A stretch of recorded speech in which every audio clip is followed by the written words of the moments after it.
What's up, guys? Mr. Dan here, back again with another Martial Arts Monday review.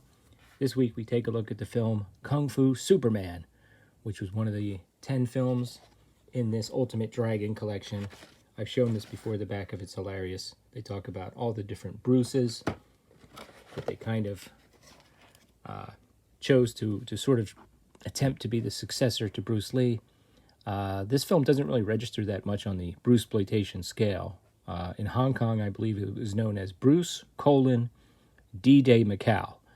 And it stars Bruce Liang, and that's about it. And other than that, it has really no connection to Bruce Lee at all. And the D-Day, of course, is a reference to World War II. This does take place during World War II on the island of Macau, and it's kind of a martial arts / espionage film with a good bit of comedy involved. Now, I've been reviewing a lot of these Arrow editions. The transfers are fantastic. Typically, they're subtitled. They come with booklets that have essays and lots of special features on the discs themselves. This is the opposite. This is a pretty cheap copy. It appears to be, I could even see tracking lines at the bottom. So it appears to be ripped maybe from a VHS tape. And it's dubbed. And some of the dubbing is a little annoying, as one of the characters is a teenager and they give him kind of a squeaky voice and he complains a lot. But it does have a charm. Watching films like this, you know, there is a charm to it. It does remind me of watching on my little TV in my room as a child in the 70s and 80s.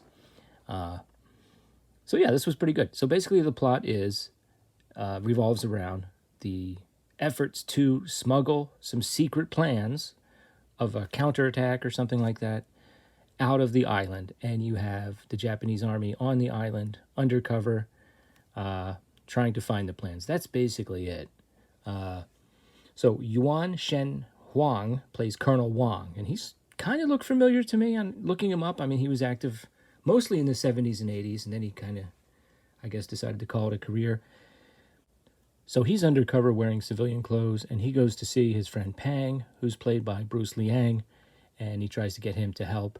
And they have a little back and forth. He's trying to pay him and for his services, and Bruce keeps giving the money back. And so he doesn't really want to like directly help, but eventually by the end of the film, both he and his sidekicks are involved in the fight against the Japanese army. And the Bruce Liang character does have 4 sidekicks. Not 1, not 2, but 4, who are there for comic relief, largely. They do a lot of acrobatics.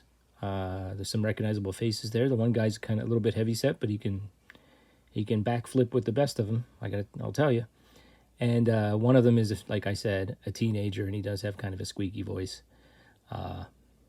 And they kind of help out the good guys in different ways. They'll do things like play dumb and wheel a cart down a narrow alleyway if the bad guys are running down it, and kind of block their way and allow the good guys to escape. And you know, in one scene they spill nuts all over the alley, and the bad guys trip on them, and it's kind of played for comedy. Some of the comedy in this is very broad. I mean, people urinate themselves and things like that. They also snipe at the bad guys with slingshots. They'll be like in the bushes, like with slingshots.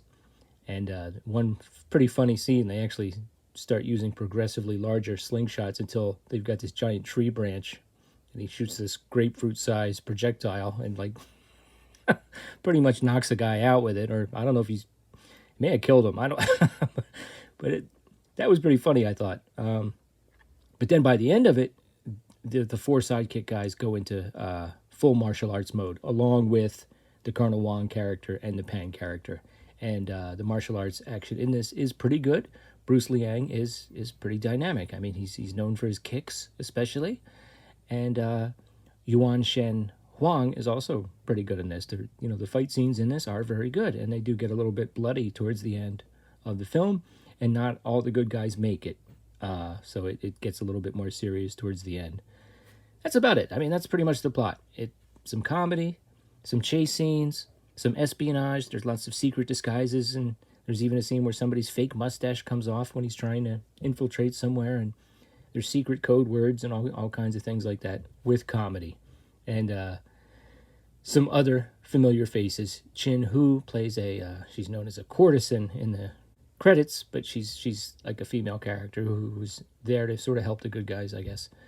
So yeah, it was fun, and it comes with Kung Fu Grip.